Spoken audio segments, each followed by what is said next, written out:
اعوذ باللہ من الشیطان الرجیم بسم اللہ الرحمن الرحیم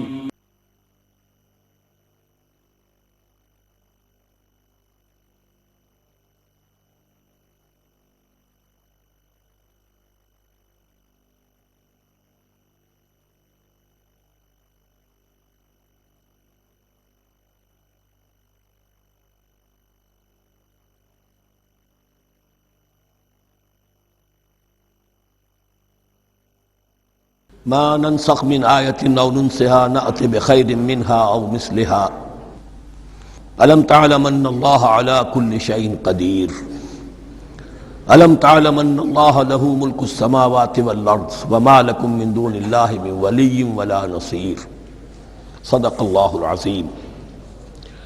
ان آیات مبارکہ کا ترجمہ اگرچہ ہم کر چکے ہیں، لیکن اس کا جو اصل مفہوم ہے اور اس کا پس منظر ہے اس کو سمجھنا ضروری ہے۔ آپ کو معلوم ہے کہ اللہ کا دین آدم سے لے کر این دم تک ایک ہی ہے۔ نوح کا دین، موسیٰ کا دین، عیسیٰ کا دین، محمد کا دین صلی اللہ علیہ وسلم وعلیہ الصلاۃ والسلام، دین ایک ہی ہے۔ شریعتوں میں فرق رہا ہے، اور یہ فرق جو رہا ہے اس کا اصل سبب یہ ہے کہ نوع انسانی مختلف اعتبارات سے ارتقاء کی مراحل طے کر رہی تھی۔ ذہنی پختگی، شعور کی پختگی، پھر سوشل ایولیوشن، تمدنی ارتقاء، یہ مسلسل جاری تھا۔ لہذا اس ارتقاء کے جس مرحلے میں رسول آئے اسی کی مناسبت سے ان کو تعلیمات دے دی گئیں۔ ان میں وہ حصے بھی تھے کہ جو اٹرنل ہیں، جو ہمیشہ رہیں گے، اور ایسے بھی تھے کہ جو اس زمانے کی مناسبت سے تھے۔ اب جب اگلا رسول آئے گا تو ظاہر بات ہے کہ ان میں سے کچھ چیزوں میں تغیر و تبدل ہو جائے گا، کچھ چیزیں نئی آ جائیں گی، کچھ پرانی ساقط ہو جائیں گی۔ یہ پرانی چیزوں کا ساقط ہونا یہ کہلاتا ہے ناسخ ہونا، ناسخ و منسوخ کا مسئلہ، کہ وہ حکم منسوخ ہو گیا اور اس کی جگہ پر کوئی اور حکم آ گیا ہے۔ یا تو اللہ تعالیٰ تعین کے ساتھ منسوخ فرماتے ہیں، یا یہ کہ اس شے کو سرے سے لوگوں کے ذہنوں سے زائل کر دیتے ہیں۔ اعتراض یہ کر رہے تھے یہودی کہ اگر تو یہ دین وہی ہے جو موسیٰ کا تھا تو ظاہر بات ہے کہ پھر شریعت پوری وہی ہونی چاہیے۔ اس کے اعتراض کا جواب ہے جو یہاں دیا جا رہا ہے، اور یہی مسئلہ پھر قرآن میں بھی ہے۔ قرآن کی بھی تدریج کے ساتھ شریعت کی تکمیل ہوئی ہے۔ جیسا کہ میں نے پہلے عرض کیا تھا، شریعت کا بلو پرنٹ آپ کو سورہ بقرہ میں مل جائے گا آگے چل کر، لیکن شریعت کی تکمیل ہوئی ہے سورہ مائدہ میں۔ یہ جو تقریباً 5-6 سال کا وقفہ ہے، اس میں کچھ احکام شروع میں دیے گئے، پھر ان میں رد و بدل کر کے، اور پھر آخر میں الیوم اکملت لکم دینکم واتممت علیکم نعمتی ورضیت لکم الاسلام دینا۔ یہ ناسخ و منسوخ کا مسئلہ صرف سابقہ شریعتوں اور شریعت محمدی میں نہیں ہے صلی اللہ علیہ وسلم، بلکہ خود شریعت محمدی میں بھی زمانی اعتبار سے ارتقاء ہوا ہے۔ کہ پہلے شراب کے بارے میں حکم دیا گیا کہ اس کی مضرت زیادہ ہے، گناہ کا پہلو زیادہ ہے، کچھ فائدے بھی ہیں بس۔ اس کے بعد آیا اگر شراب کے نشے میں ہو تو نماز مت پڑھو، نماز کے قریب مت جاؤ۔ پورے معاہدہ میں آخری حکم آ گیا، حل انتم منتہون، اب باز آتے ہو کہ نہیں آتے، حرام کر دیا گیا۔ تو یہ تدریجاً ہوا ہے۔ تو ناسخ و منسوخ قرآن میں بھی ہے، اور ناسخ و منسوخ قرآن اور تورات کے مابین بھی ہے۔ تو ہم نہیں منسوخ کرتے کوئی آیت یا بھلوا دیتے ہیں اس کو، نأتی بخیر منہا، ہم اس سے بھی بہتر لے آتے ہیں، او مثلہا، یا اس جیسی ہی۔ الم تعلم ان اللہ علی کل شیء قدیر، اب یہ کہ یہ تو اللہ کی اتھارٹی ہے، مالک الملک وہ ہے، دین اس کا ہے، اس میں وہ جس طریقے سے چاہے کسی چیز کے اندر تبدیلی پیدا کر دے۔ الم تعلم ان اللہ لہ ملک السماوات والارض ما لکم من دون اللہ من ولی ولا نصیر ام تریدون ان تسألوا رسولکم کما سئل موسیٰ من قبل، کیا تم یہ چاہتے ہو کہ سوال کرو یا مطالبہ کرو اپنے رسول سے بھی اسی طرح کے جس طرح کی باتیں کی گئی تھی موسیٰ سے پہلے؟ مثلا ہم دیکھ چکے ہیں کہ ان سے کہا گیا کہ ہم نہیں مانیں گے جب تک کہ اللہ کو دیکھ نہ لے عیاناً، یا اسی طرح کے اور مطالبے جو حضرت موسیٰ علیہ السلام سے کیے جاتے تھے۔ یہاں مسلمانوں کو سکھایا جا رہا ہے کہ اس روش سے باز آؤ ایسی بات تمہارے اندر پیدا نہیں ہونی چاہیے۔ وَمَن يَتَبَدَّلِ الْكُفْرَ بِالْإِيمَانِ فَقَدْ ضَلَّ سَوَاءَ السَّبِيلِ۔ ظاہر بات ہے ایسی حرکتیں بھی اب مسلمانوں میں سے بھی جو منافقین ان میں شامل تھے وہی کر رہے ہوں گے، اس لیے فرمایا کہ جو کوئی ایمان کو ہاتھ سے دے کر کفر کو لے لے گا، یعنی منافق چونکہ دو طرفہ ہوتا ہے، اب اس کا بھی امکان ہوتا ہے کہ یکسو ہو جائے کفر کی طرف، اور اس کا بھی امکان ہوتا ہے کہ بالآخر یکسو ہو جائے ایمان کی طرف۔ مذبذبین بین ذالک کی کیفیت میں جو مبتلا ہے، اس کے دو یہ امکانات ہیں۔ تو جو کفر کی طرف جا کر مستقل طور پر راغب ہو گیا اس کا ذکر ہے، وَمَن يَتَبَدَّلِ الْكُفْرَ بِالْإِيمَانِ فَقَدْ ضَلَّ سَوَاءَ السَّبِيلِ، تو وہ تو سیدھی راہ سے بھٹک گیا۔ وَدَّ كَثِيرٌ مِّنْ أَهْلِ الْكِتَابِ لَوْ يَرُدُّونَكُم مِّن بَعْدِ إِيمَانِكُمْ كُفَّارًا۔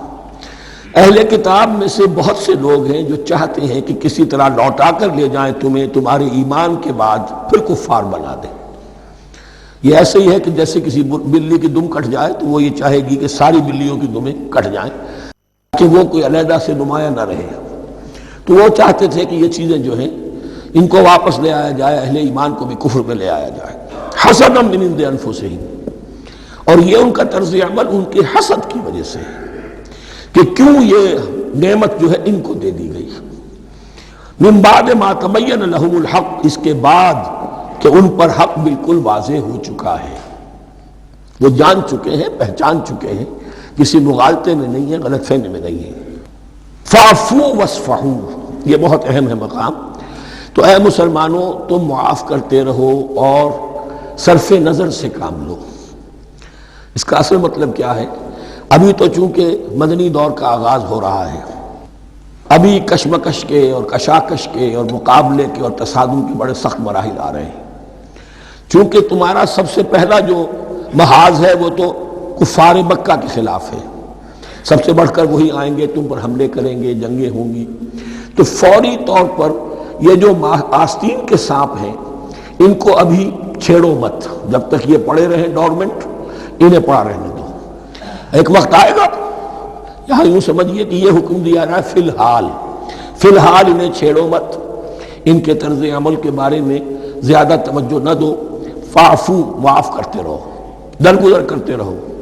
اور وصفحو کہتے ہیں، صفح کہتے ہیں ایک طرف کا، یہ صفح ہے، یہ ورق ہے، صرف نظر کر لینا، دیکھا اندیکھا کر لینا، نظر انداز کر دینا، حتی یاتی اللہ بامرہ، یہاں تک کہ اللہ اپنا فیصلہ لے آئے۔ ایک وقت آئے گا کہ پھر مسلمانوں کو غلبہ آخری حاصل ہو جائے گا، اور جب جو یہ باہر کے دشمن ہیں ان سے تم نبٹ لو گے، پھر یہ کہ ان اندرونی دشمنوں کے خلاف بھی تمہیں اب آزادی دی جائے گی کہ ان کو بھی ان کے کیفر کردار تک پہنچا دو۔ ان اللہ علی کل شیء قدیر، یقیناً اللہ ہر چیز پر قادر ہے۔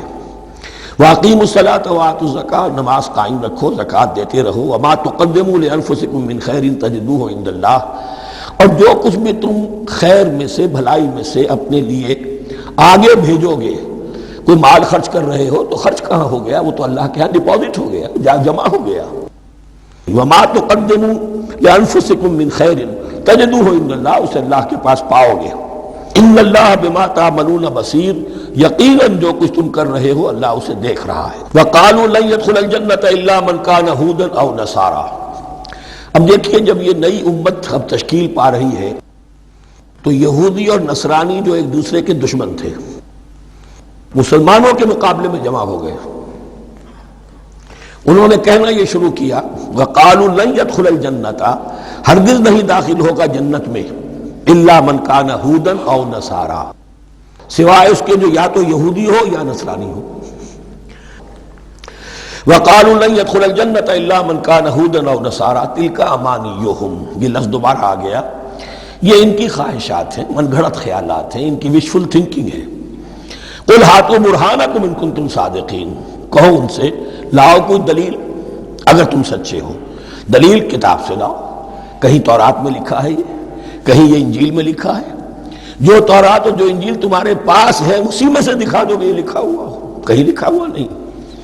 اب یہاں پر وہ یونیورسل ٹروتھ آ رہا ہے، بلا من اسلم وجہہ للہ وہو محسن، کیوں نہیں، ہر وہ شخص کے جو اپنا چہرہ اللہ کے سامنے جھکا دے اور وہ محسن ہو، اس کا رویہ صدق پر، سچائی پر، حسن کردار پر مبنی ہو، سر کا جھکانا منافقانہ نہ ہو، جزوی نہ ہو کہ کچھ مانا کچھ نہیں مانا۔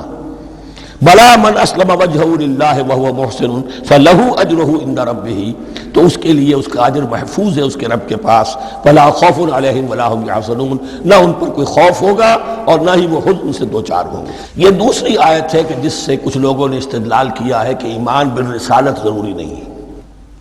اب دیکھیے اس کا جواب وہی ہوگا، نمبر ایک تو یہ، ہر جگہ پر ساری چیزیں بیان نہیں کی جایا کرتی، کوئی چیز کہیں بیان کی گئی، کوئی کہیں بیان کی گئی ہے۔ کتاب کو لینا ہے تو پوری کو پوری ایک کتاب کی حیثیت سے۔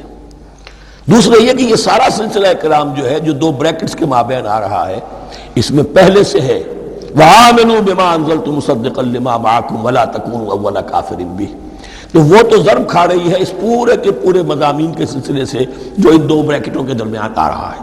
اب دیکھیے ایک طرف تو ان کا کہنا یہ تھا کہ جنت میں داخل نہیں ہوگا مگر وہی جو یہودی ہو یا نصرانی ہو۔ اب عمل کیا ہے؟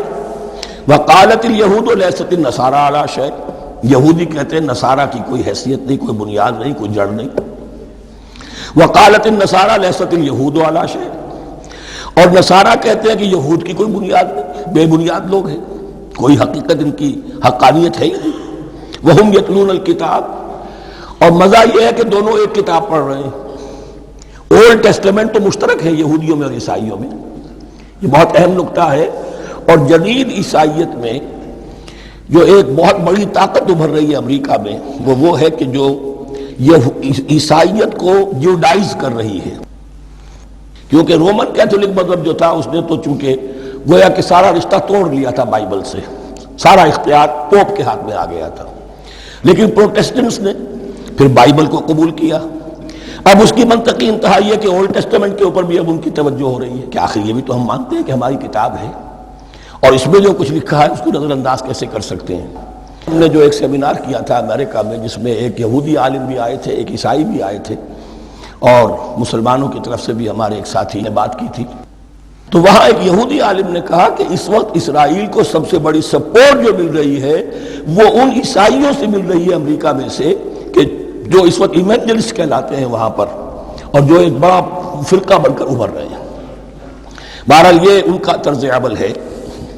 وَهُمْ يَتْلُونَ الْكِتَابَ، اور وہ دونوں کے دونوں کتاب کے پڑھنے والے ہیں۔ كَذَلِكَ قَالَ الَّذِينَ لَا يَعْلَمُونَ مِثْلَ قَوْلِهِمْ، اسی طرح کہا تھا ان لوگوں نے کہ جو کچھ بھی نہیں جانتے، انہی کی سی بات کہی تھی، یعنی یہ اشارہ ہے مشرکین مکہ کی طرف۔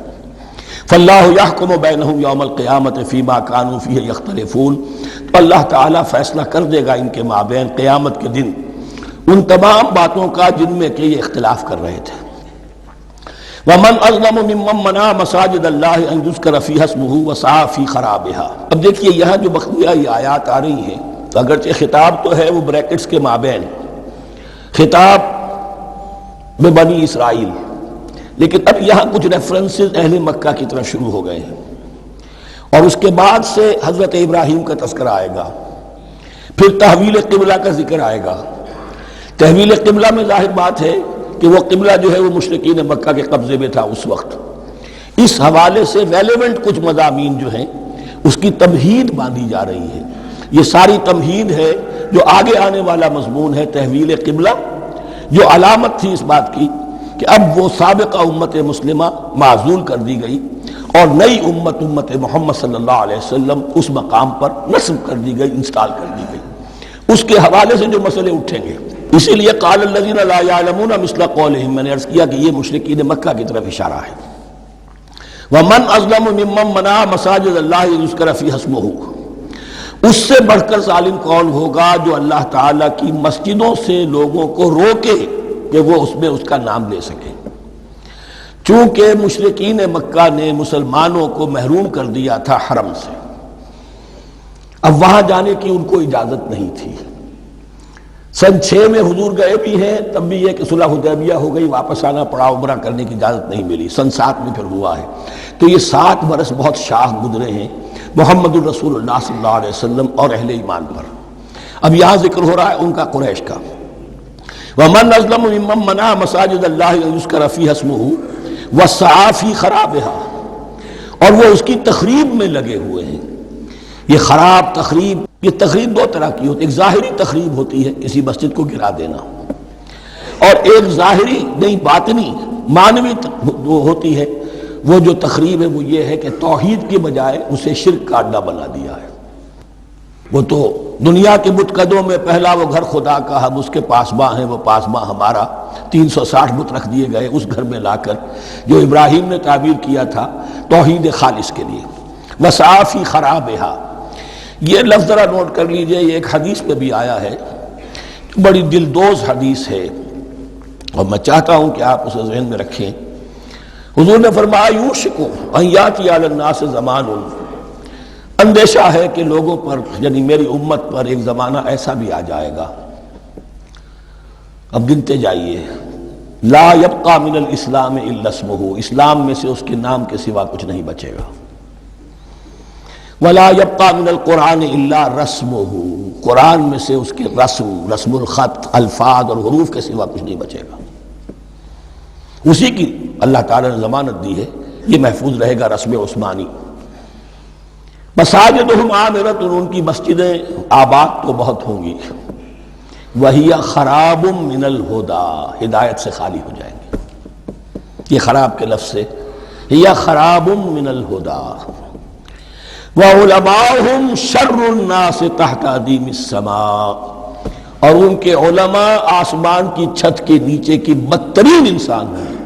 من عندہم تخرج الفتنۃ وفیہم تعود، فتنہ انہی کے اندر سے برآمد ہوگا اور انہی میں گھس جائے گا، یعنی ان کا کام فتنہ انگیزی، مخالفت، جنگ و جدال، بھڑکانا، اپنے اپنے فرقے کے لوگوں کے جذبات کو بھڑکاتے رہنا اور مسلمانوں کے اندر اختلافات کو ہوا دینا، یہی ان کا کام رہ جائے گا۔ آج جن کو ہم علماء کہتے ہیں ان کی عظیم اکثریت اس کیفیت سے دوچار ہو چکی ہے۔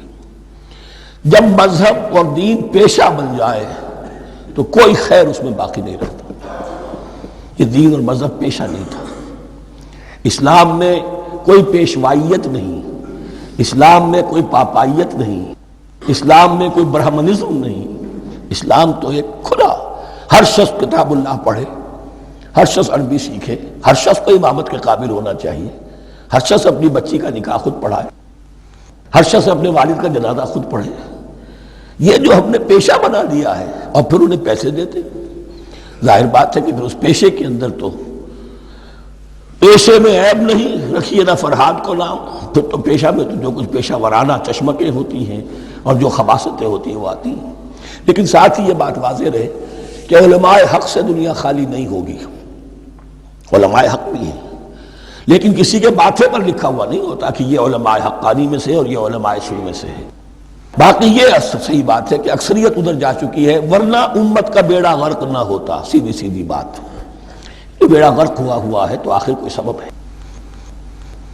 اولئک ما کان لہم ان یدخلوها الا خائفین، ایسے لوگوں کو تو سوائے اس کے ان کا کوئی مقام نہیں ہے کہ انہیں داخل ہونے کی بھی اجازت نہیں ہونی چاہیے اس میں، یعنی اللہ کی مسجدوں میں، مگر خوف زدہ ہو کر، ڈر کر۔ لہم فی الدنیا خزی، کے لیے دنیا میں بھی رسوائی اور ذلت ہے، وَلَهُمْ فِي الْآخِرَةِ عَذَابٌ عَظِيمٌ، اور آخرت میں ان کے لیے عذاب عظیم ہے۔ وَلِلَّهِ الْمَشْرِقُ وَالْمَغْرِبُ، اب دیکھیے تمہید ہو رہی ہے تحویل قبلہ کے لیے۔ اب ظاہر بات ہے کہ بڑی حساس جو ہے وہ ایک کیفیت تھی یہ، تو یروشلم کے ساتھ جن کو دلچسپی تھی اور ان کے دلوں میں اس کی عقیدت تھی، مکہ مکرمہ اور بیت اللہ کے ساتھ جن کو دلچسپی تھی اور ان کے دلوں میں اس کی عقیدت تھی، تو اس حوالے سے یہ قبلہ بدلنا، اور 2 دفعہ بدلا ہے قبلہ۔ پہلے آ کے مدینے میں حضور نے یروشلم کی طرف 16 مہینے نماز پڑھی اور پھر تحویل قبلہ ہوا، تو اب اس میں کئی امتحان ہو گئے، وہ آگے آ جائے گا، لیکن اس کی تمہید باندھی جا رہی ہے۔ للہ المشرق والمغرب، مشرق اور مغرب سب اللہ کے ہیں، یعنی اگر ہم رخ کرتے ہیں مغرب کی طرف تو اس کے معنی یہ نہیں ہے کہ اللہ مغرب میں ہے، معاذ اللہ، اللہ تو جہت سے، مقام سے، ماورا وراء الورا۔ تو یہ ہے کہ ایک یکسانیت پیدا کرنے کے لیے، اجتماعی رنگ دینے کے لیے ایک چیز کو قبلہ بنا دیا، علامت ہے۔ غالب نے ٹھیک کہا ہے، قبلے کو اہل نظر قبلہ نما کہتے ہیں۔ قبلہ جو ہے وہ مسجود تو نہیں ہے پرے سرحد ادراک سے اپنا مسجود، قبلے کو اہل نظر قبلہ نما کہتے ہیں۔ للہ المشرق والمغرب فینما تولوا فثم وجہ اللہ، جدھر بھی تم رخ کرو گے وہ اللہ ہی کا رخ ہے۔ ان اللہ واسع علیم، یقیناً اللہ بہت وسعت والا ہے، بہت وسعت والا ہے، وہ کسی سمت میں محدود نہیں ہے، اور علیم ہے، ہر شے کا جاننے والا ہے۔ دیکھیے یہاں یہ آیت کہہ کے اور چھوڑ دیا مسئلہ، اگلے مسئلے پر آ گئے۔ آگے آپ کو پتہ چلے گا کہ یہ در حقیقت ایک تمہید باندھی جا رہی ہے تحویل قبلہ کے لیے۔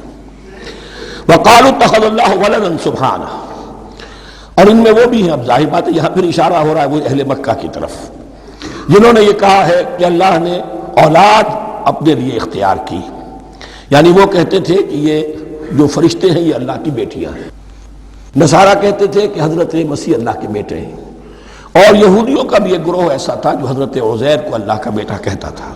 بل لہ ما فی السماوات والارض، نہیں، آسمانوں اور زمین میں جو کچھ ہے اسی کی ملکیت ہے، سب مخلوق ہیں، مملوک ہیں، خالق اور مالک صرف وہ ہے۔ کل لہ قانتون، اور سب کے سب اس کے فرما بردار ہیں، بڑے سے بڑا رسول، بڑے سے بڑا ولی، بڑے سے بڑا فرشتہ، بڑے سے بڑے اجرام سماویہ، سب کل لہ قانتون۔ بدیع السماوات والارض، وہ آسمان اور زمین کو پیدا کرنے والا ہے بغیر کسی شے کے۔ یہ ابداع اور خلق، ان میں فرق ہے۔ ابداع، بلکہ شاہ ولی اللہ دہلوی نے حجت اللہ البالغہ کا جو پہلا چیپٹر ہے اس کو یہی 3 عنوان دیے ہیں۔ اللہ تعالیٰ کے افعال بنیادی طور پر 3 ہیں، ابداع، خلق، تدبیر۔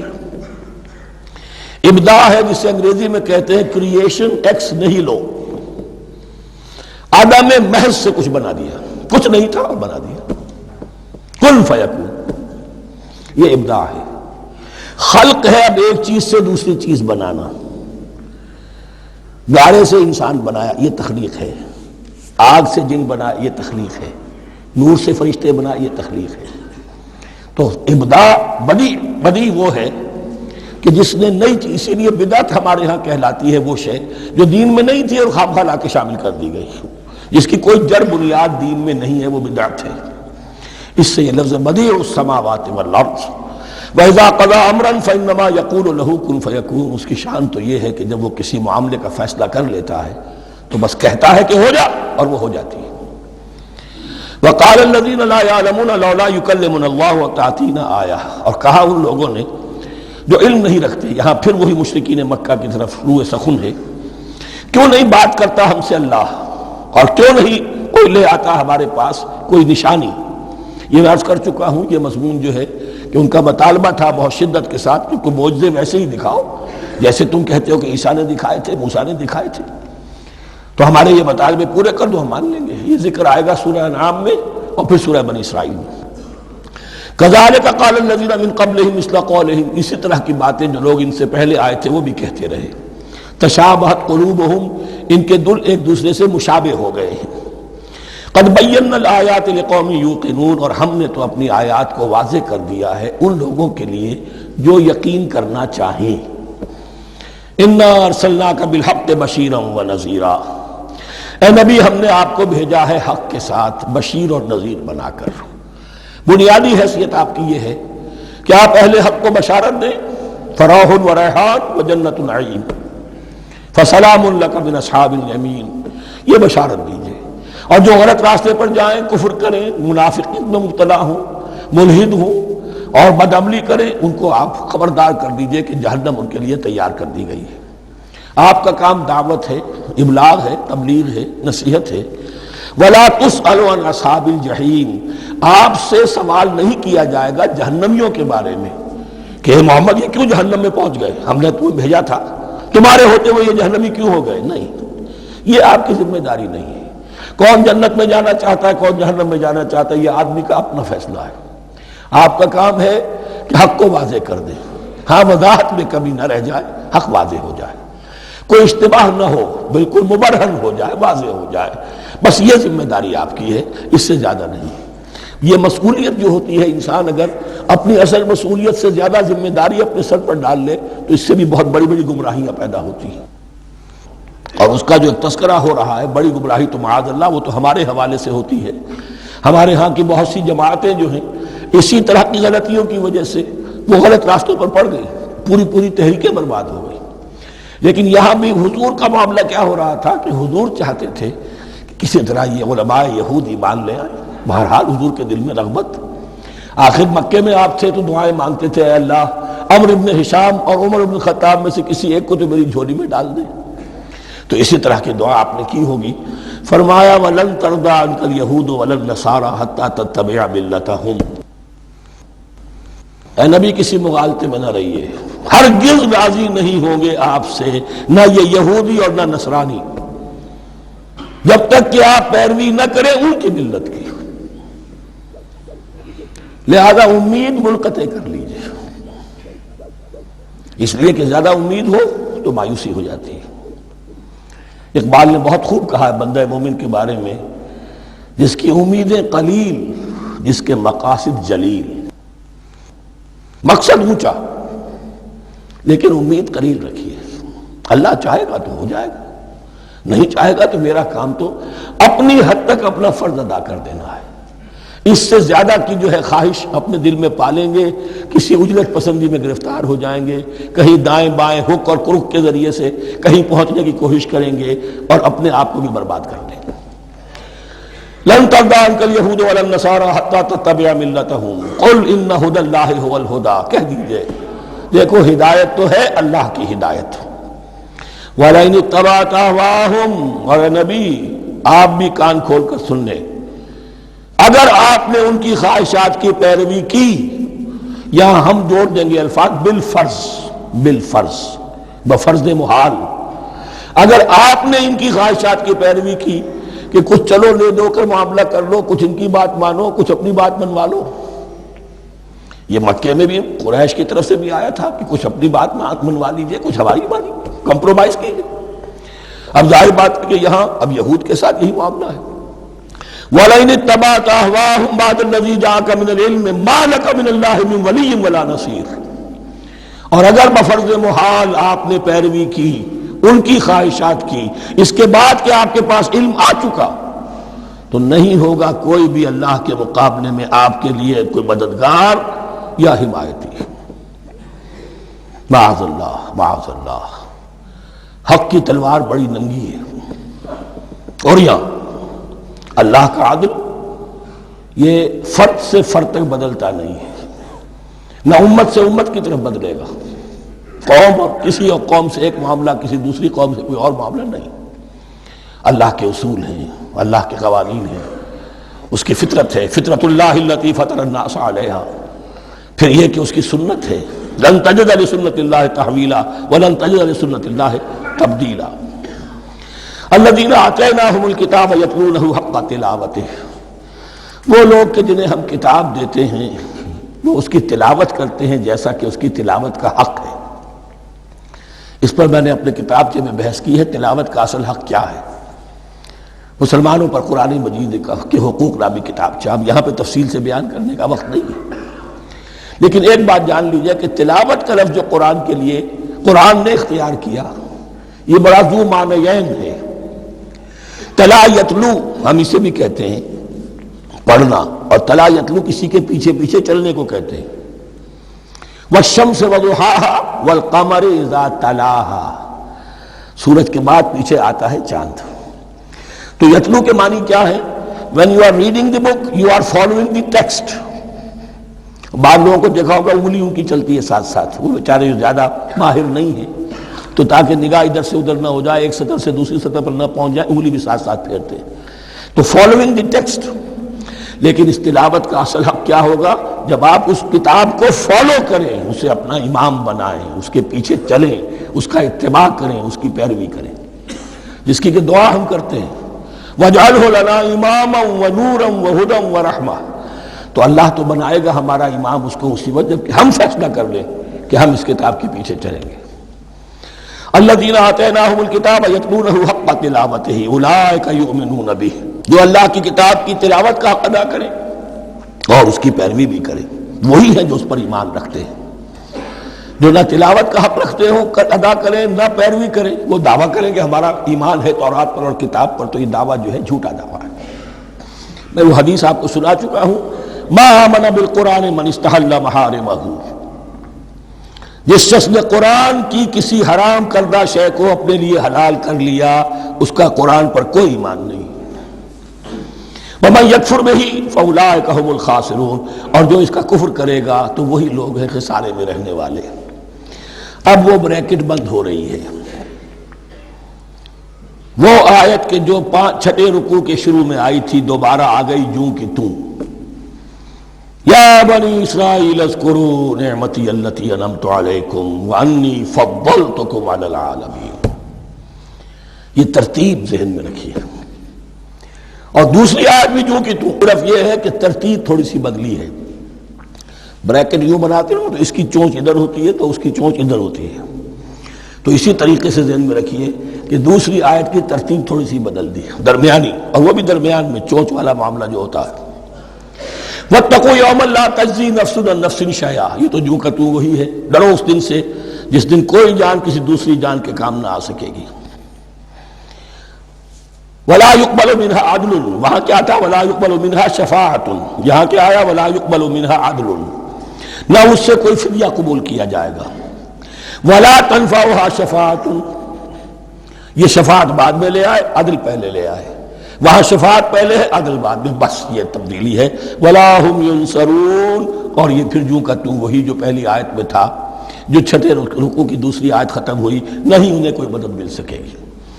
یہ جو حصہ تھا جو تقریباً 10 رکوعوں پر مشتمل تھا، سورہ بقرہ کے 18 رکوع کہ جن میں روح سخن ہے سابقہ امت مسلمہ کی طرف، 4 رکوع بڑے عموم کے حامل تھے، لیکن بین السطور وہاں بھی اشارے موجود تھے، روح سخن جو تھا وہ بنی اسرائیل کی طرف۔ 10 رکوعوں میں صراحت کے ساتھ ساری گفتگو انہی سے ہے، الا یہ کہ ایک جگہ مسلمانوں سے خطاب کر لیا، کچھ آخر میں اہل مکہ کا تذکرہ بھی ہو گیا۔ اب اس کے بعد ذکر شروع ہو رہا ہے حضرت ابراہیم علیہ السلام کا۔ وہ بات سمجھ لیجئے کہ کیا وجہ ہے اس کی۔ دیکھیے حضرت ابراہیم کی نسل کی یہ 2 شاخیں چلی، ویسے تو 3 ہیں، عام طور پر لوگوں کے علم میں ہے کہ 2 بیویاں تھیں، حضرت ہاجرہ سے حضرت اسماعیل پیدا ہوئے، بڑے تھے، حضرت سارہ سے حضرت اسحاق، ان کے بیٹے یعقوب، یعقوب کے 12 بیٹے بنی اسرائیل۔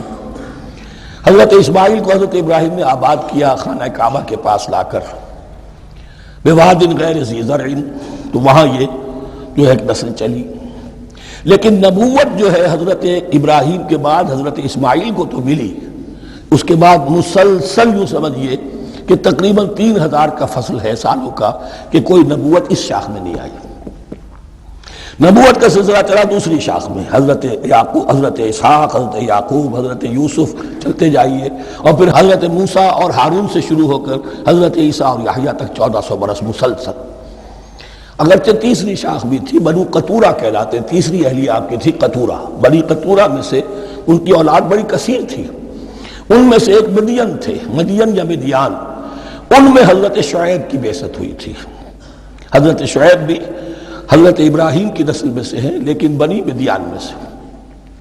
بہرحال اب چونکہ حضور کی بعثت ہوئی بنی اسماعیل میں، ادھر بنی اسرائیل ہیں جن سے یہ خطاب ہو رہا ہے سابقہ امت مسلمہ، اور اب یہ امامت الناس منتقل ہونے والی ہے بنی اسرائیل سے بنی اسماعیل کو۔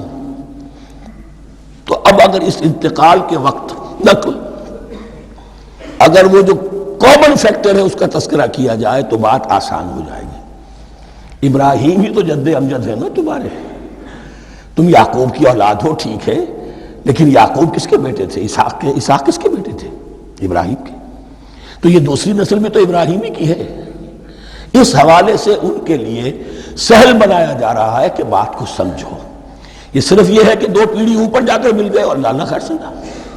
اور حضرت ابراہیم نے خانہ کعبہ کی تعمیر کی اور اسے اب مرکز بنانا ہے اہل توحید کا، لہذا یہ ساری گفتگو اب شروع ہو رہی ہے۔ 4 رکوع اب وہ ہیں 15ویں سے شروع ہو کر 18ویں تک جن کا اصل مضمون ہے تحویل قبلہ۔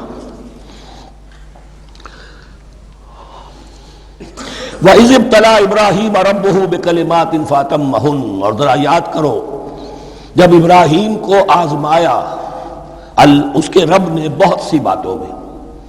میرا ایک کتاب چاہے حضرت ابراہیم کی شخصیت پر، حج اور عید الاضحیٰ اور ان کی اصل روح، اور اس میں ایک تحریر ہے، ایک تقریر ہے، جو تحریر ہے وہ مجھے بہت پسند ہے کہ کیسے کیسے امتحان آئے ہیں حضرت ابراہیم علیہ السلام پر۔ فَأَتَمَّهُنَّ، اب یہ ایک جملے میں ایک پوری داستان ہے. اس نے ان سب کو پورا کیا، سب میں پاس ہو گیا، ہر امتحان سے کامیابی کے ساتھ with flying colors ہر امتحان سے نکلے. قال انی جاعلک للناس اماما، تب ہم نے کہا اے ابراہیم اب میں تمہیں نوع انسانی کا امام بنانے والا ہوں. قال ومن ذریتی، انہوں نے کہا اور میری نسل کے بارے میں بھی یہ وعدہ ہے کہ نہیں؟ قال لا ینال عہد الظالمین، فرمایا میرا یہ عہد ظالموں سے متعلق نہیں ہوگا.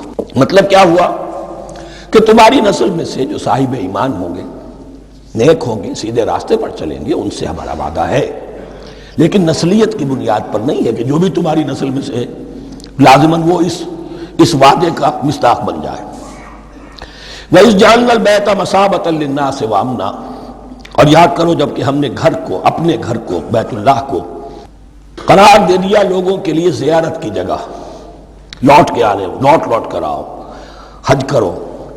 مَثَابَةً لِلنَّاسِ وَأَمْنًا، اور اسے امن کا گھر قرار دے دیا.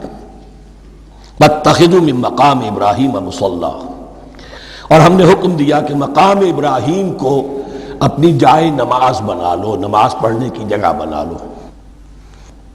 آج کل تو بعض علماء نے یہ کہا ہے کہ مقام ابراہیم سے مراد کوئی خاص پتھر نہیں ہے، بلکہ اصل میں وہ تو پوری جگہ جو تھی وہ مقام ابراہیم، حضرت ابراہیم وہاں آباد ہوئے تھے.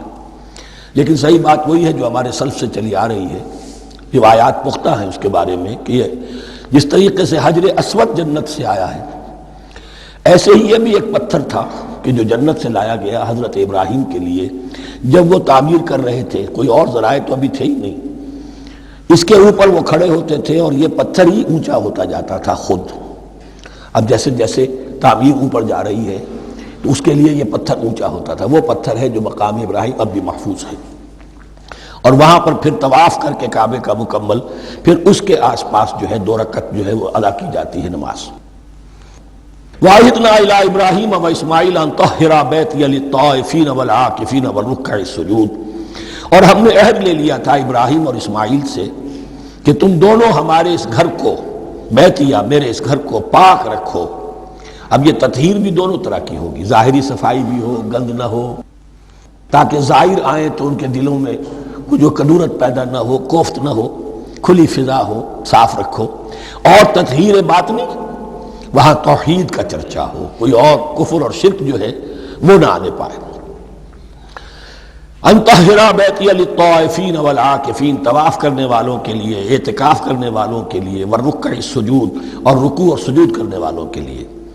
وَإِذْ قَالَ إِبْرَاهِيمُ رَبِّ اجْعَلْ هَٰذَا بَلَدًا آمِنًا وَارْزُقْ أَهْلَهُ مِنَ الثَّمَرَاتِ مَنْ آمَنَ مِنْهُمْ بِاللَّهِ وَالْيَوْمِ الْآخِرِ. اور یاد کرو جب کہ ابراہیم نے کہا تھا اے میرے پروردگار اس گھر کو امن کی جگہ بنا دے، اور اس کے رہنے والوں، اس کے ہاں آباد ہونے والوں کو یعنی بنی اسماعیل کے لیے ان کو رزق عطا فرما، میووں کا اور پھلوں کا. من آمن منہم باللہ والیوم الآخر. اب یہاں حضرت ابراہیم خود رک گئے کہ میں اپنی ساری اولاد کے لیے یہ دعا نہ کروں، اس لیے کہ وہاں روک دیا گیا تھا لا ینال عہد الظالمین. تو جو بھی ان میں سے ایمان اور عمل صالح والے ہوں اور یوم آخر پر ایمان رکھتے ہوں، اجعل هذا البلد آمنا وارزق اهله من الثمرات من آمن منهم بالله واليوم الآخر. اب یہاں دیکھیے اللہ تعالیٰ نے گویا کہ ہم کہیں گے ازرہ شفقت مسکراتے ہوئے گویا کہ فرمایا کہ ابراہیم قال ومن کفر، تمہاری اولاد میں سے جو کفر کرے گا فأمتعه قلیلا، اس کو بھی میں دنیا کا ساز و سامان تو دوں گا، امامت میں شامل نہیں کر سکتا، لیکن یہ کہ دنیاوی طور پر مال و متاع جو ہے وہ ان کو بھی میں دوں گا. ومن کفر فأمتعه قلیلا ثم اضطره الى عذاب النار، ہاں پھر اسے کشاں کشاں لے آؤں گا جہنم کے عذاب کی طرف. وبئس المصیر، اور وہ بہت ہی بری جگہ ہے لوٹنے کی. وَإِذْ يَرْفَعُ إِبْرَاهِيمُ الْقَوَاعِدَ مِنَ الْبَيْتِ وَإِسْمَاعِيلُ، اور یاد کرو جب کہ ابراہیم اٹھا رہے تھے ہمارے گھر کی بنیادوں کو، اور اسماعیل باپ بیٹا دونوں لگے ہوئے تھے. یہاں لفظ جو قواعد آیا ہے اس کو نوٹ کیجئے، قواعد قاعدے کی جمع ہے اور یہ بنیادوں کو کہا جاتا ہے، اور اس میں اشارہ ہے حضرت ابراہیم اصل معمار اور بانی نہیں ہے کعبے کے، کعبہ بنایا ہے حضرت آدم نے. ان اول بیت وضع للناس للذی بمکہ تھا، پہلا گھر. اب کیسے ممکن تھا حضرت آدم علیہ السلام کے زمانے سے لے کر اور حضرت ابراہیم تک کم و بیش جو ہے 4000 برس ہے. عام اندازہ جو ہے تورات کا اگر آپ لگائیں تو کوئی مسجد نہیں بنی ہوگی کیا؟ یہ پہلا گھر ہے، پہلا وہ گھر خدا کا. تو اس کی بنیادیں رہ گئی تھیں، باقی وہ امتداد زمانہ سے، اور چونکہ یہ سیلاب کا راستہ تھا، سیلاب کی وجہ سے وہ سب جو ہے دیواریں بہہ گئی تھی، صرف بنیادیں تھیں. ان بنیادوں کو پھر وَإِذْ بَوَّأْنَا لِإِبْرَاهِيمَ مَكَانَ الْبَيْتِ، یہ سورہ حج میں جا کر مضمون تفصیل سے آئے گا. اب میں آئے گا کہتا ہوں، آ چکا ہے حقیقت کے اعتبار سے، اس لیے کہ یہ ساری مکی صورتیں ہیں جو نازل ہو چکی ہیں سورہ بقرہ سے بہت پہلے. تو جب وہ ان بنیادوں کو اٹھا رہے تھے تو دعائیں مانگ رہے تھے. ربنا تقبل منا انک انت السمیع العلیم، اے رب ہماری اس کوشش کو، ہماری اس مشقت کو، محنت کو قبول فرما. باہر گھر بنا رہے ہیں، پتھر اٹھا اٹھا کر لا رہے ہیں. حضرت اسماعیل کی عمر اس وقت لگ بھگ 13 برس ہے، ہاتھ بٹا رہے ہیں.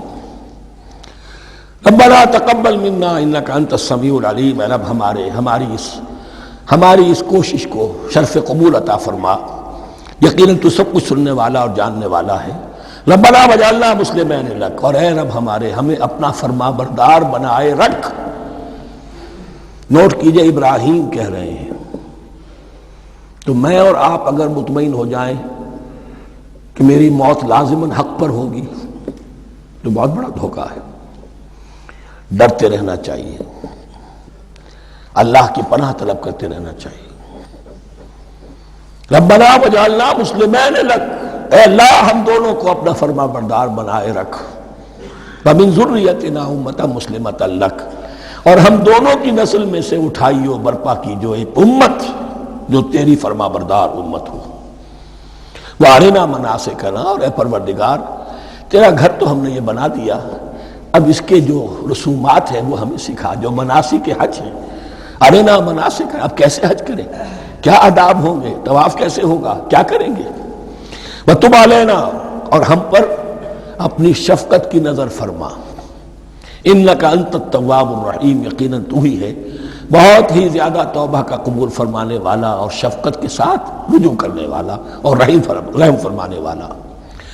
ربنا وبعث فیہم رسولا منہم، اور اے ہمارے پروردگار ہماری اس نسل میں، اب چونکہ ہماری نسل مراد ہے بنی اسماعیل، بنی اسرائیل اسماعیل کی نسل میں سے تو نہیں ہے نا، یہاں دونوں کی نسل سے مراد ہے تو وہ بنی اسماعیل. ہماری اس نسل میں اٹھائی ہو ایک رسول انہی میں سے، باہر کا نہ ہو، کوئی مغایرت کا اجنبیت کا پردہ حائل نہ ہو. وہ کیا کرے، یتلو علیہم آیاتک، تیری آیات ان کو پڑھ کر سنائے.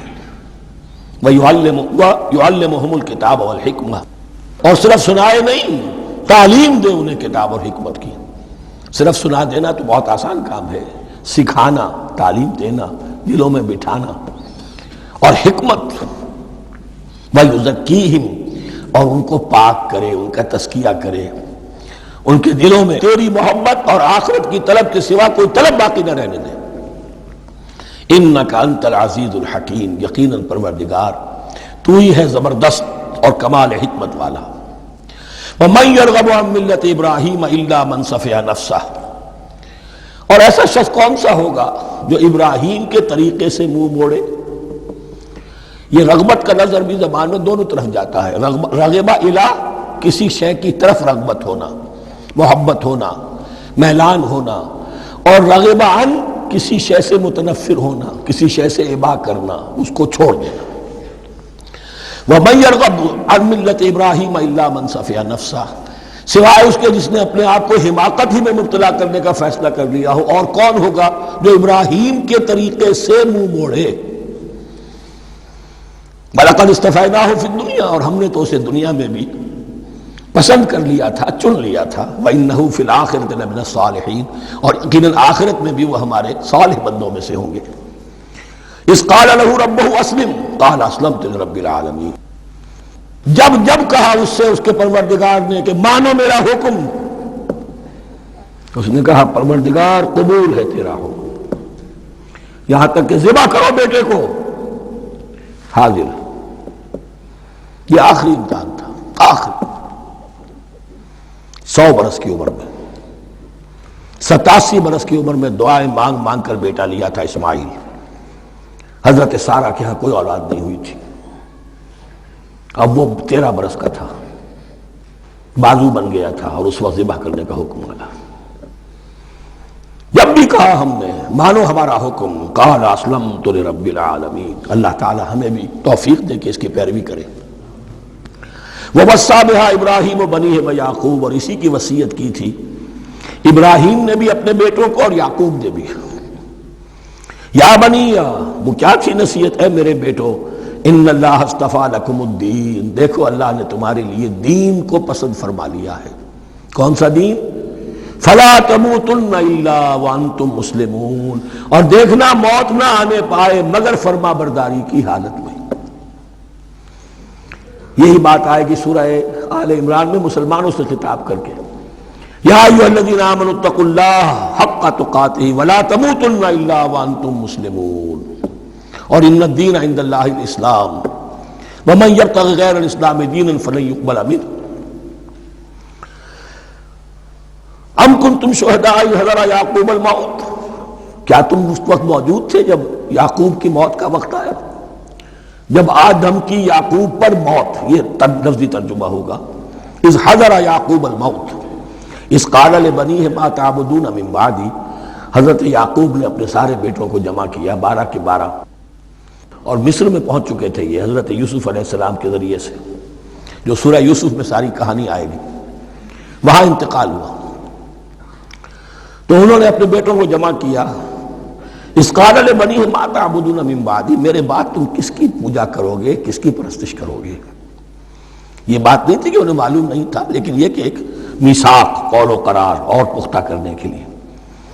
قالوا نعبد الہک و الہ آبائک ابراہیم و اسماعیل و اسحاق، انہوں نے کہا کہ ہم پوجیں گے، بندگی کریں گے، پرستش کریں گے آپ کے معبود کی اور آپ کے آبا ابراہیم، اسماعیل اور اسحاق کے معبود کی، اور یہ کوئی مختلف معبود نہیں ہے، الہ واحدہ، وہ تو ایک ہی الہ ہے۔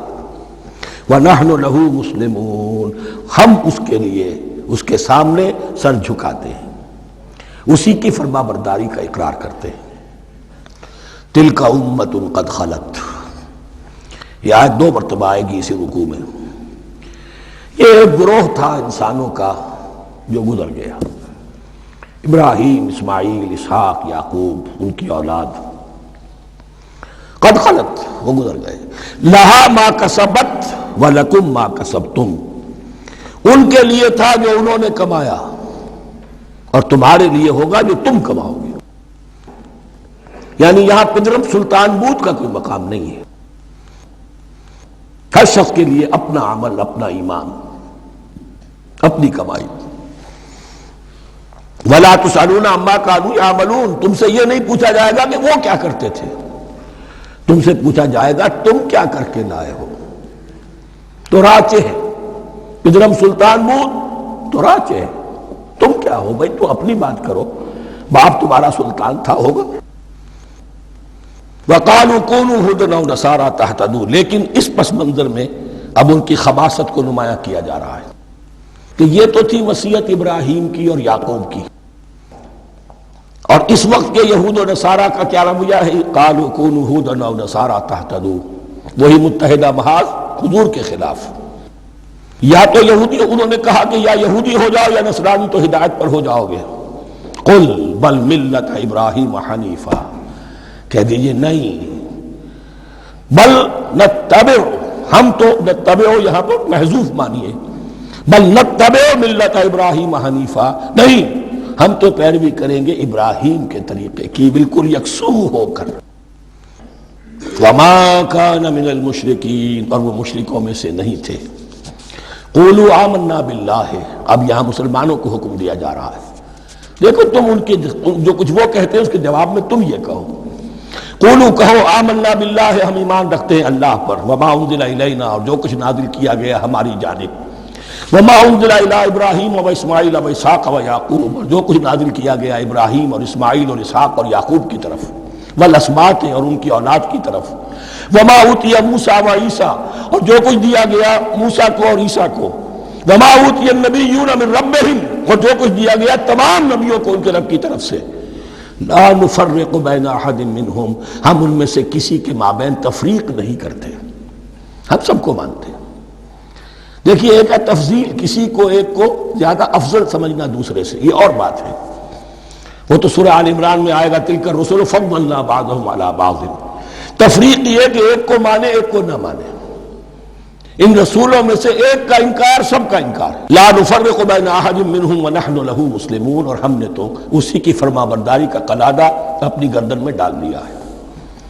فَإِنْ آمَنُوا بِمِثْلِ مَا آمَنْتُمْ، پھر اے مسلمانوں اگر یہ بھی ایمان لائے یہود اور نصارہ بالکل اسی طرح جیسے تم ایمان لائے ہو، نو کمپرومائز، ٹھیک ٹھیک وہی دین اختیار کریں، وہی راستہ جو کہ محمد کے ذریعے سے تمہیں دیا گیا صلی اللہ علیہ وسلم۔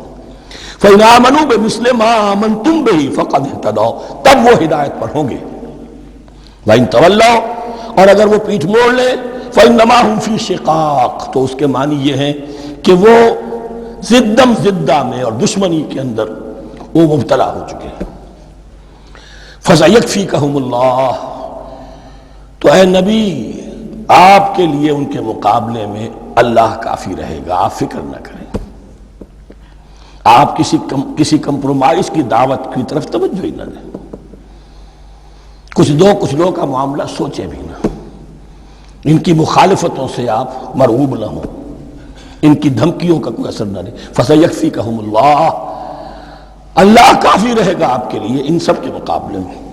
وَهُوَ السَّمِيعُ الْعَلِيمُ، اور یقیناً وہ سب کو سننے والا اور جاننے والا ہے۔ ایسا نہیں ہے کہ اسے معلوم نہ ہو کہ آپ اس وقت کن حالات میں ہیں، کیسی مشکلات میں ہیں، کس طرح کی نازک صورتحال دن بدن جو ہے شکل بدل رہی ہے، لیکن آپ قائم رہیں۔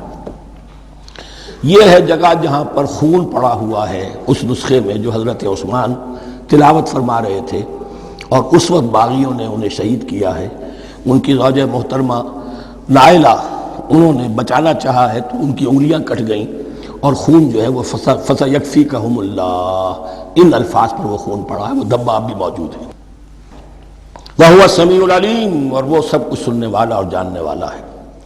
صبغۃ اللہ، کیا معنی یہاں پر بھی ایک آپ کو محذوف ماننا ہوگا، اخترنا صبغۃ اللہ، ہم نے تو اختیار کر لیا ہے اللہ کے رنگ کو۔ وَمَنْ أَحْسَنُ مِنَ اللَّهِ صِبْغَةً وَنَحْنُ لَهُ عَابِدُونَ، اور اللہ سے بہتر رنگ کس کا ہوگا، اور ہم تو بس اسی کی بندگی، اسی کی پرستش کرنے والے ہیں۔ قُلْ أَتُحَاجُّونَنَا فِي اللَّهِ وَهُوَ رَبُّنَا وَرَبُّكُمْ، اے نبی ان سے کہیے کہ کیا تم ہم سے محاجہ کر رہے ہو، حجت بازی کر رہے ہو، جھگڑ رہے ہو، دلیل بازی کر رہے ہو اللہ کے بارے میں؟ وَهُوَ رَبُّنَا وَرَبُّكُمْ، وہ تو ہمارا رب بھی ہے تمہارا رب بھی ہے، رب تو ایک ہے، رب بھی ایک، اس کا دین بھی ایک، ہاں شریعتوں میں فرق ہوا۔ قُلْ أَتُحَاجُّونَنَا فِي اللَّهِ وَهُوَ رَبُّنَا وَرَبُّكُمْ وَلَنَا أَعْمَالُنَا وَلَكُمْ أَعْمَالُكُمْ، رب تو ہمارا بھی وہ تمہارا بھی وہ، البتہ ہمارے لیے ہوں گے ہمارے عمل، تمہارے لیے ہوں گے تمہارے عمل۔ وَنَحْنُ لَهُ مُخْلِصُونَ، اور ہم تو اس کے لیے اپنے آپ کو خالص کر لینے والے ہیں۔ یہ ذرا تین الفاظ یہاں پہ نوٹ کر لیجئے، یہ میرے اور آپ کے لیے لمحہ فکریہ ہیں۔ نحن لہو مسلمون، 136ویں آیت اس پر ختم ہوئی، ہم اس کے سامنے سر تسلیم خم کرتے ہیں، ان میں سے تو ہم بھی شامل ہیں۔ نحن لہو عابدون، آیت نمبر 138، ہم اس کی بندگی کرنے والے ہیں، اسی کی بندگی کرنے والے ہیں۔ تو صرف اسلام نہیں، عبادت اور ٹوٹل عبادت، ٹوٹل بندگی، پوری زندگی میں اس کے ہر حکم کی پیروی اور اطاعت۔ اس سے آگے بات آئی وَنَحْنُ لَهُ مُخْلِصُونَ، یہ عبادت اخلاص کے ساتھ نہیں ہے تو منافقت ہے۔ اس عبادت سے کوئی دنیا کی منفعت پیش نظر نہ ہو، سوداگری نہیں، یہ عبادت خدا کی ہے۔ دنیا بنانا، دنیا کمانا، دین کو ذریعہ بنانا، اس سے بڑا، اس سے بڑی اور اس سے گری ہوئی کوئی حرکت نہیں۔ اخلاص. حضور نے فرمایا من صلی یرائی فقد اشرکا ومن صام یرائی فقد اشرکا ومن تصدق یرائی فقد اشرکا. جس نے نماز پڑھی دکھاوے کے لیے اس نے شرک کیا، جس نے روزہ رکھا دکھاوے کے لیے اس نے شرک کیا، اور جس نے صدقہ خیرات دیا دکھاوے کے لیے اس نے شرک کیا. وَنَحْنُ لَهُ مُخْلِصُونَ نَحْنُ لَهُ مُسْلِمُونَ نَحْنُ لَهُ عَابِدُونَ نَحْنُ لَهُ مُخْلِصُونَ. اللهم ربنا اجعلنا منهم اللهم ربنا اجعلنا منهم ام تقولون ان ابراہیم واسماعیل واسحاق ویعقوب والاسباط كانوا هودا او نصارا. کیا تمہارا کہنا یہ ہے کہ ابراہیم اور اسماعیل اور اسحاق اور یعقوب اور ان کی اولاد یہودی تھے یا نصرانی تھے؟ تم جو کہتے ہو کہ یا یہودی ہو جاؤ یا نصرانی تب ہدایت پاؤ گے، تو ابراہیم یہودی تھے یا نصرانی؟ اور اسحاق اور یعقوب اور یوسف اور موسیٰ اور عیسیٰ یہ کون تھے؟ یہی بات آج مسلمانوں کو سوچنی چاہیے. محمد الرسول اللہ اور ان کے اصحاب دیوبندی تھے یا بریلوی تھے یا اہل حدیث تھے یا شیعہ تھے یا سنی تھے؟ ان تقسیموں سے اوپر ہونے کی ضرورت ہے. اللہ کے ساتھ اخلاص کا تقاضا یہ ہے، ٹھیک ہے ایک فقہی مسلک کے اعتبار سے ایک شخص کسی مسلک کی پیروی کر رہا ہے، لیکن اپنے آپ کو اس سے آئیڈینٹیفائی کرانا اور اس مسلک کو مقدم رکھنا دین پر، اور اس مسلک ہی کے لیے محنت اور مشقت اور بھاگ دوڑ تبلیغ ہو رہی ہے اسی کی، یہ چیز بالکل اس اصل حقیقت کے خلاف ہے کہ جو اللہ کے دین نے ہمیں سکھائی. ام تقولون ان ابراہیم و اسماعیل و اسحاق و یعقوب والاسباط كانوا هودا او نصارا قل انتم اعلم ام اللہ. کہیے ان سے کہ تم زیادہ جانتے ہو یا اللہ زیادہ جانتا ہے. امن اظلم ممن کتم شہادۃ عنده من اللہ. کان کھول کر سن لو، اس سے بڑھ کر ظالم کون ہوگا جس نے اللہ کی ایک گواہی جو اس کے پاس تھی اسے چھپا لیا. تمہارے پاس گواہیاں ہیں، علماء یہود جانتے تھے یہ اللہ کے رسول ہیں جن کے ہم منتظر تھے، اس گواہی کو چھپائے بیٹھے. ومن اظلم ممن کتم شہادۃ عنده من اللہ وما اللہ بغافل عما تعملون. اور اللہ ہرگز غافل نہیں ہے کہ اس سے جو تم کر رہے ہو. تلک امۃ قد خلت. یہ گروہ مقدس جماعت تھی یہ جس کے یہ گلے سرسبد تھے، یہ گزر گئے. لہا ما کسبت ولکم ما کسبتم. جو کمائی انہوں نے کی، جو عمل انہوں نے کمائے وہ ان کے لیے، تمہارے لیے نہیں. تمہارے لیے وہ ہوگا جو تم کماؤ گے. ولا تسألون عما كانوا يعملون. اور تم سے ان کے عمل کے بارے میں نہیں پوچھا جائے گا کہ انہوں نے کیا کیا، تم سے سوال یہ ہوگا کہ تم نے کیا کیا. بارک اللہ لی ولکم فی القرآن العظیم ونفعنی وإیاکم بالآیات والذکر الحکیم.